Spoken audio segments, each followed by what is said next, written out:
I was always the forgotten one until now. Suddenly, my family wants me back, and the next decision I make could change everything. At 42, I've spent my life as the overlooked youngest of 6. Now, my parents want me in their lives again, but I'm not sure how to respond. As a child, I frequently had the impression that my house was a parallel universe. I was just there, the quiet one, the one who didn't cause trouble, the one who was easy to forget. Why? While my siblings were in and out of hospitals and therapy sessions all the time, one of my first memories is of returning home from school to find the house deserted. Nobody checked my schoolwork or inquired about my day. Everyone was too preoccupied with my siblings' problems to realize that I also needed to eat. So I learned to cook for myself early. I vividly remember how disappointed I was when my parents failed to remember my birthday for 3 consecutive years. They were just overwhelmed. It wasn't that they were awful people. I suppose they felt they didn't have to worry about me because they had 4 children who were coping with different health and mental health problems. I was the normal one, the healthy one. However, it's not as easy as it seems to be the normal one in a chaotic family. Throughout his childhood and adolescence, my 52-year-old oldest brother had to spend a lot of time in the hospital due to a serious chronic condition. He still has health issues and is largely dependent on our parents for assistance. Since I can remember, my 50-year-old elder sister has been in therapy or taking medicine for her early struggles with anxiety and depression. The 48-year-old twins, who are the middle siblings, needed special education and ongoing care due to their learning difficulties. Then there was myself, the last person to consider, the one who was supposed to comprehend, to be self-sufficient, to simply be there. It was out of need that I learned to be independent. I was essentially rearing myself. By high school, I knew that grades were my ticket out, so I earned them, not because anyone pushed me. I joined clubs and teams for the opportunity to spend as much time away from home as possible, not for the recognition. I remember one specific instance from my junior year of high school. It meant a lot to me that I had advanced to the debate state finals. I had put a lot of effort into it, practiced late into the night, and given it my all. In the weeks before the finals, I mentioned it to my parents several times. I was set to go when I stepped downstairs on the morning of the event, wearing my finest attire. Frazzled, as usual, my mom replied, "Oh, are you going somewhere?" as she hardly looked up from a stack of medical bills. I tried not to sound hurt as I reminded her about the debate finals. "It's today. I told you about it." She responded, "Oh, right." But it was obvious that she couldn't truly recall. "All okay, good luck. We have to take your brother to his doctor's appointment. Therefore, your father and I are unable to attend." I swallowed the lump in my throat and nodded. Naturally, and always has been, my brother's health came before my argument. I made it to the finals by myself and finished in second. Nobody inquired about my experience when I arrived home. For weeks, the certificate I was given remained on my desk, hidden from everyone else. My getaway was college. I finally felt like I could breathe after deciding on a school on the opposite side of the nation. I made friends that didn't need to be reminded of my birthday, genuinely saw me, and paid attention when I talked. MC, 2 of them, grew to be the family I never had. MC and I made the decision to remain together after graduation. We started establishing our life after relocating to a new state that was far from any of our relatives. Determining that I made a difference, I threw myself into my career, and I was successful. Now that I'm 42, my life appears to be going well.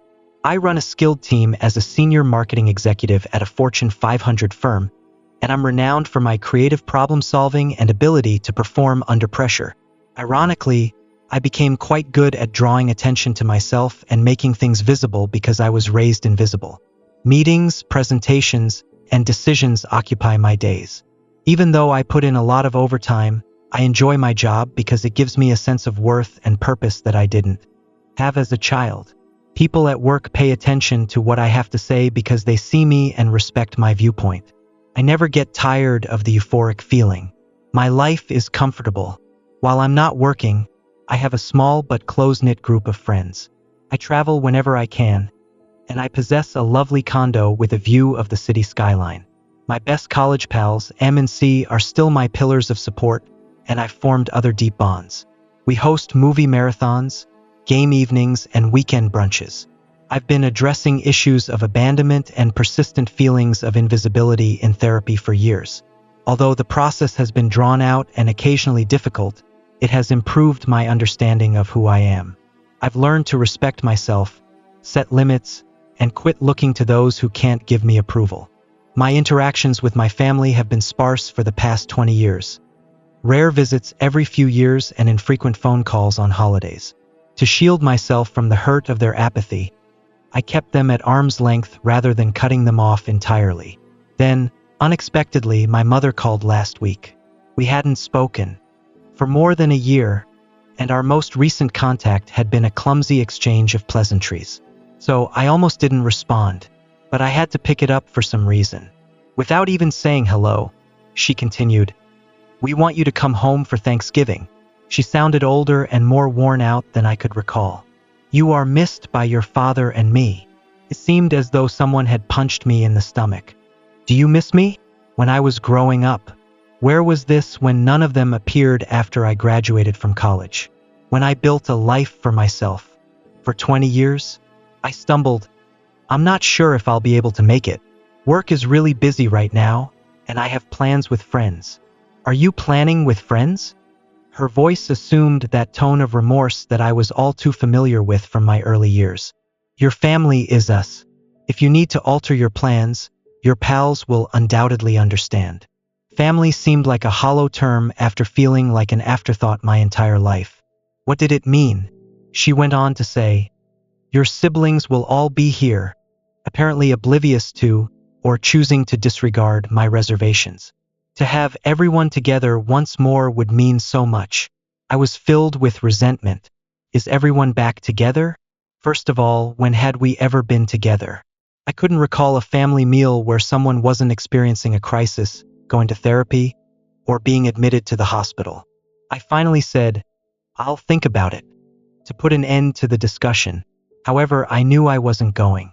As soon as I hung up, I became physically nauseous at the idea of sitting around a table and looking like we were a happy, regular family and everything was good.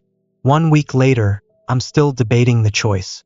I have a tiny, kid-like want to believe that perhaps, at last, they noticed me, that perhaps they wish to make amends because they regret how they treated me. However, the mature side of me, the one that has had treatment and undergone the arduous process of recovery, is more aware of this. They haven't called because they've suddenly realized how much they've been ignoring me. My siblings are still having difficulties. They are growing older and they have come to the realization that I'm the only one with their lives in order, which is why they are phoning. I'm their fallback option, not their daughter. I can't quit thinking about it, though. What if I'm mistaken? What if this is a sincere effort to get back in touch? Am I being unforgiving or overly harsh? Or am I, at last, defending myself and establishing sound boundaries? I thought I had dealt with the feelings that the call had evoked, more than in years. I've been thinking back on my early years. I had a dream the other night that I was back in my former bedroom, shouting loudly, but no one could hear me. I felt like that forlorn, invisible youngster again as I woke up in a cold sweat. It also has an impact on my work. I was thinking about my family when I slept off at a crucial meeting yesterday. My team took note and continued to give me worried glances. I have a reputation for being calm and attentive, yet after just one phone call, I feel like I'm losing it. After discussing it with M and C, they both believe I shouldn't go. They have personally witnessed the harm done by my family and the years it has taken me to recover. They fear that returning home will reverse all of my gains. "There is nothing you owe them," M stated firmly. "Don't allow them to pull you back into their drama. You've created a wonderful life for yourself." C was more tactful. "Remember how long it took you to stop flinching every time the phone rang? I know it's hard," he continued. "When you first started establishing limits with that, how many panic attacks did you experience? Is all that development worth the risk?" I am certain that they are correct. However, that little voice of the young child who merely wanted her parents to notice and adore her is still inside of me. "Perhaps this time will be different," she's whispering. "They might finally be the family I've always desired this time." M and C also remind me that I have the freedom to choose, and they will be there for me no matter what, and I'm grateful for that. But it doesn't help with the decision. So here I am asking random people online for guidance. Is it improper of me to want to go? Is it selfish of me to prioritize my mental well-being over a family reunion? Or after being ignored all my life, am I now acting in my own best interests? Even though Thanksgiving is still a few months away, I can't stop thinking about this. I'm struggling to focus at work and fall asleep. I become anxious every time my phone rings, wondering whether it's them calling again. A part of me wants to stop communicating with them, block their numbers, and carry on with my life as it has been. However, another part of me feels bad about even thinking about it. Even if they weren't particularly good parents, they are still my parents. I have no idea what to do. I'm not sure how to make sense of the difference between the accomplished, self-reliant adult I've become and the lonely, invisible child I was. I'm not sure whether I can deal with my family without becoming that frightened, abandoned young child again. What should I do, Reddit? Should I risk rehashing old wounds by attending this Thanksgiving dinner? Or should I keep my distance and possibly ruin any possibility of a reconciliation? When your parents suddenly want you in their lives after decades of ignoring you, how do you handle it? I would appreciate any guidance. I could really use an outside viewpoint because I feel like I'm drowning in uncertainty. Update 1. About 2 weeks have passed since my last post, and while I would like to claim that things have become more obvious, they have really gotten more confusing, though recent events have taken me by surprise. I appreciate all of the support and advice. It has given me a lot to think about. First, my older brother, who has long-term health problems, called me out of the blue. It was unexpected to see his name on my caller ID because we haven't spoken face-to-face in years. I briefly believed that something horrible had occurred. His voice seemed older and more worn out than I remembered when he said, "Hey sis, have you got a moment? We need to talk about something serious." I felt shivers down my spine at his tone. He seemed to be speaking for the entire family, and it sounded menacing. He went on, "Mom and Dad have been talking," without waiting for me to answer. As they age, they are concerned about the future and who will look after things after they are gone. A knot started to form in my stomach. I hoped I was mistaken, but I had a feeling I knew where this was going. When they can no longer care for themselves, one of the boys, they want to appoint you as their legal guardian. The boys referred to our brothers who suffered from serious illnesses. It seemed as though someone had punched me in the stomach. Protector? Me? For most of my childhood, they barely acknowledged me as the invisible child. What? I choked out. Why me? Why now? My brother let out a deep sigh. Look, I realize this is a lot to ask, but you are the only one who is truly stable. Everyone else has their own problems. You've succeeded. You're in control of your life. They believe you to be the ideal option. What I was hearing was unbelievable. Suddenly, after years of being neglected and treated as an afterthought, I was given this enormous duty. It was like a horrible joke, and it felt unreal. Have they even considered asking me about this? I demanded, my voice trembling with rage and incredulity. Or were they just going to spring it on me at Thanksgiving? The person on the other end of the line paused for a while. When he eventually said, They were hoping to discuss it in person. I thought you should know beforehand. Give you time to think about it. Consider it. How could I possibly consider being guardian of a brother that I don't really know? A sibling who has spent decades taking care of our parents? I can't do this, I replied, hardly raising my voice above a whisper. I can't just take on this duty and drop everything. My life is my own. Plans of my own. My brother remarked, I know it's a lot, in an apologetic tone. They're desperate, though. They must have confidence that someone will cover for them while they are away. I sat in startled silence for what seemed like hours after we hung up. It was also utterly ridiculous. After years of ignoring me, they now wanted to put this huge responsibility on me without even consulting me. I thought things couldn't get any more confusing, but a few days later, I got a letter from my mother.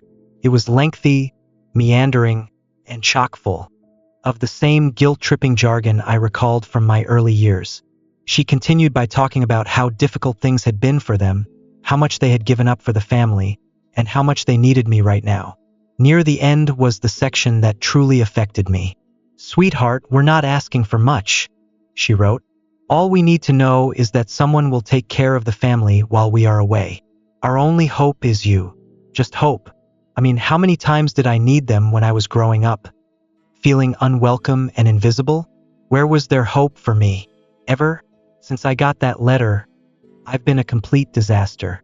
I've struggled to focus at work and sleep. My group has observed. Meetings have had to be rescheduled because I simply cannot focus. Every part of my life is being impacted by this circumstance, and I detest it. They still have this control over me, and I detest it." For an urgent whine and venting session, I invited M and C over. On my part, they were both indignant. "They can't do this to you," M exclaimed, her eyes glimmering with rage. "They cannot expect you to be their safety net after ignoring you for decades. It's unfair." C remained supportive but was more measured. He added softly, "You need to consider what's best for you, not what they desire or what's best for them. What would you like? What am I looking for?" It's a straightforward question, but I'm having a terrible time coming up with a response.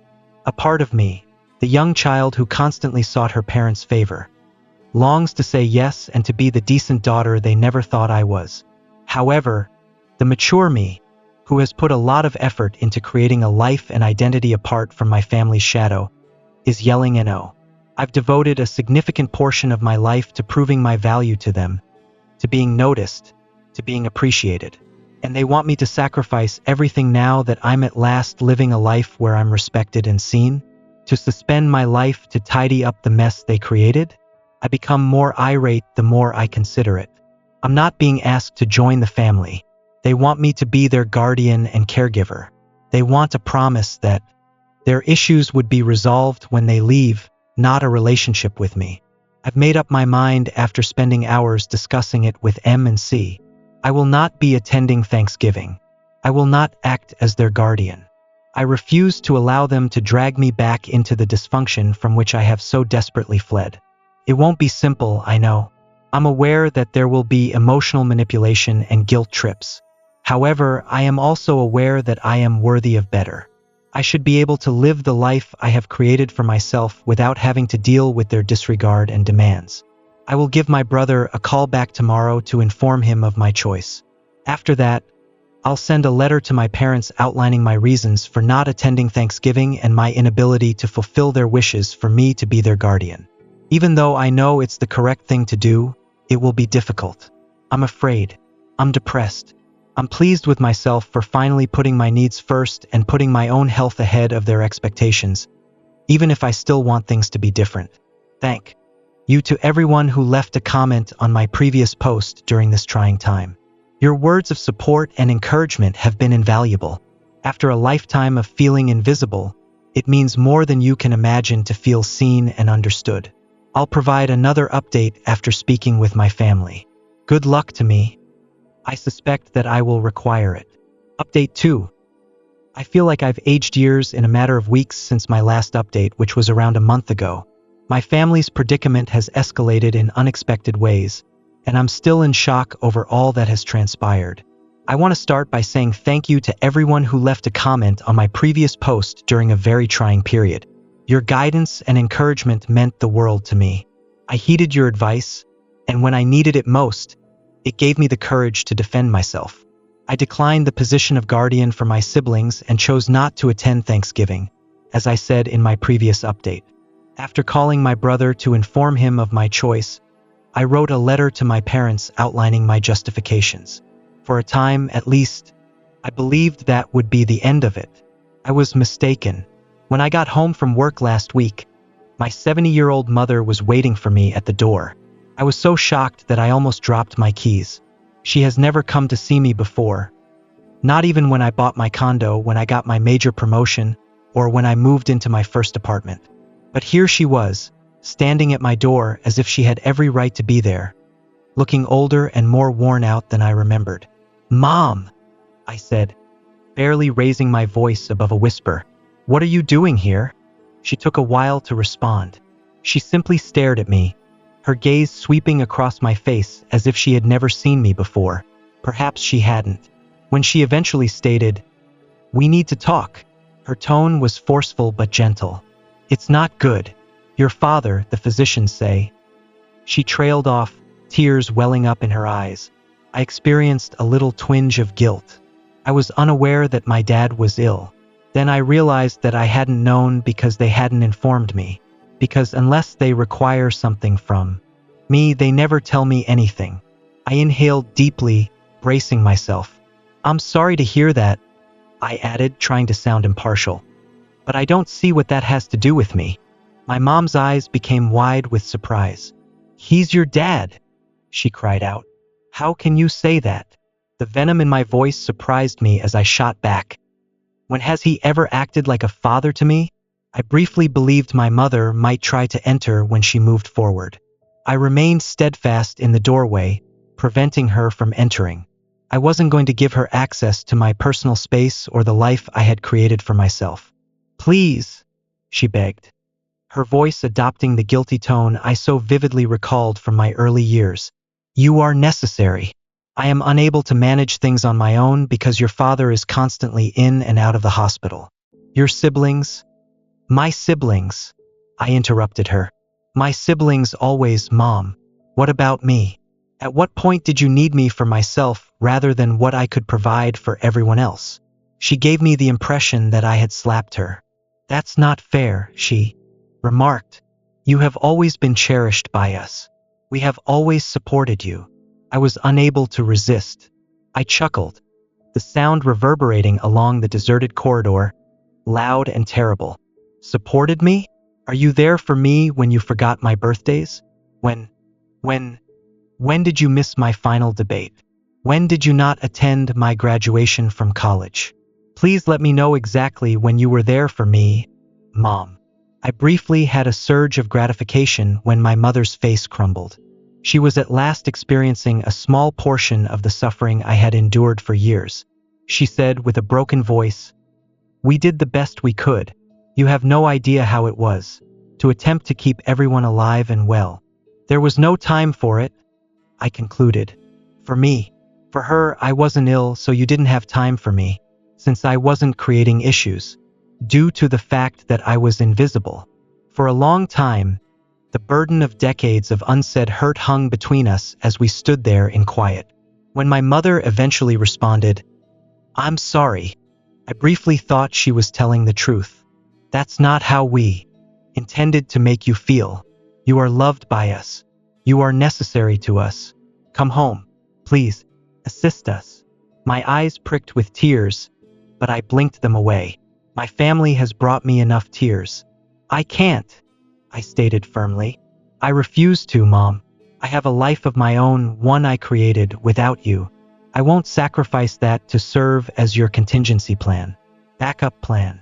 She asked again, raising her voice. "Do you believe this to be that? We are your family." I answered, "No." And even I was astonished by how definitive my voice sounded. "You aren't. No longer." I decided to choose my family. My friends, who have helped me, who have stood by me, who have seen me when you had no desire to look. With a look of disbelief and hurt on her face, my mother gazed at me. She remarked, "So that's it? You're just going to turn your back on us?" I gave a headshake. "No, Mother. It's been a while since you abandoned me. I'm simply leaving. At last." She didn't answer. Rather, she turned and strode off, her shoulders hunched in surrender. I was both relieved and saddened as I watched her leave. It seemed like the end of something, possibly the loss of hope. And the hope that my parents would one day see me and show me the kind of love I needed. That should be the end of it, I thought. I believed I had stated my stance clearly. However, as usual, life had other ideas. My brother called me a week following my mother's visit. His words, "My father passed away." I sat there looking at my phone, not sure if I should feel guilty, relieved, or sad. The news seemed to be about a stranger rather than my own father, and I felt numb. According to my brother, the funeral is next week. Will you come? After closing my eyes and inhaling deeply, I answered, no, I don't think I will. The other end of the line was silent for a long time. My brother finally answered, I understand. And I was shocked to hear that he didn't sound judgmental. Take care of yourself, sis. I sat for a while after I hung up, reflecting about my early years, my father, and our unfulfilled connection. I recognized that I no longer needed his attention and praise, after reflecting on all the times I had wanted for it. I've devoted a significant portion of my life to gaining my family's affection and attention. In actuality, though, I no longer require their approval. I am proud of the life I have created for myself. I have a career I'm enthusiastic about, friends who adore me, and a sense of self-worth independent of other people's opinions. The passing of my father feels like the end of a chapter, a depressing one, full of unmet words and lost chances. However, it's already over and I can't alter it. I just have to keep going. I will not be attending the funeral. Neither my mother nor my siblings will be contacted. It's not because I'm angry or spiteful. I've moved on from it. It's just that I've come to the realization that I no longer belong in that environment. I've outgrown it. I want those who might criticize me for my choice to realize that it has nothing to do with forgiveness or the lack of it. It has to do with protecting oneself. It's about realizing that sometimes walking away is the healthiest course of action, and that some relationships are too damaged to be repaired. I'm no longer upset. I'm not depressed. I'm just free. Free from the burden of unmet expectations, free from the hurt of being ignored and underappreciated, and free to live my life as I see fit, without the dysfunctional shadow of my family hovering over me. I want to express my gratitude to everyone who has followed my story and provided encouragement and guidance during one of the most trying times in my life. Your comments have given me courage and consolation. You've given me the confidence to advocate for myself and put my needs ahead of those of others. My last update will be this one. I'm concentrating on my future from now on, one that I can control and that is unencumbered by the burdens of my past. In some ways, it's frightening, but it's also quite freeing. I want to let everyone know that it's acceptable to make your own decisions, especially if they are in a similar circumstance, are having trouble meeting expectations from family, or feel unnoticed or underappreciated. Even if the ties are with family, it's acceptable to leave them if they are hurting you. You are worthy of being appreciated, seen, and loved for who you are. One final time, I want to thank you all for being the encouraging group of people I never had as a child. You can never know how much your understanding and kindness have meant. Thank you for watching. If you haven't subscribed yet, please do so and hit the notification bell to stay updated with more shocking real-life stories happening around you.